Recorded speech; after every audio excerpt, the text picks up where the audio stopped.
Today, Multnomah County filed a lawsuit against some of the world's largest fossil fuel companies. The lawsuit blames them for the heat dome that killed dozens of Oregonians in 2021. It's quite an aggressive move in the fight against climate change.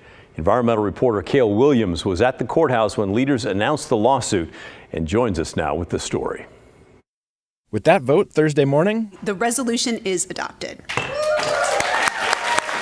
Multnomah County leaders officially declared climate change a public nuisance.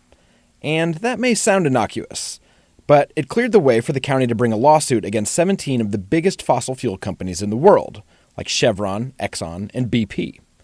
Specifically, the county is seeking damages for the 2021 heat dome, which saw temperatures spike to 116 degrees in Portland, killing nearly 70 people and sending hundreds more to area hospitals.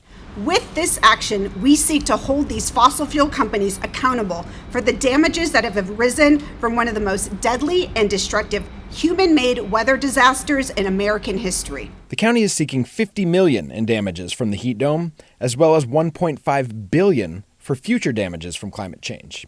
On top of that, the county is asking for an abatement fund, estimated to be $50 billion, to upgrade health services and infrastructure, which are expected to come under increasing strain as the effects of climate change become more extreme.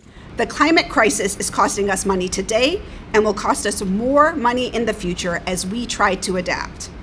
We are not looking for a payout, we are looking to be paid back. Now, this is not the first time a city or county has sued oil and gas companies over climate change. But while few of those cases have gone to trial, Roger Worthington, who is representing the county, said this case is different because it focuses on one event that a number of studies have definitively linked to climate change. We usually go into a case and we hire experts to basically prove our case.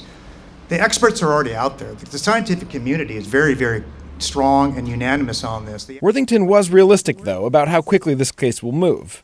He acknowledged that the fossil fuel companies are well known for delay tactics involving this type of litigation. We, Multnomah County, get to have the opportunity to bring those fossil fuel giants, those miscreants, into this courtroom. They're not going to want to be here.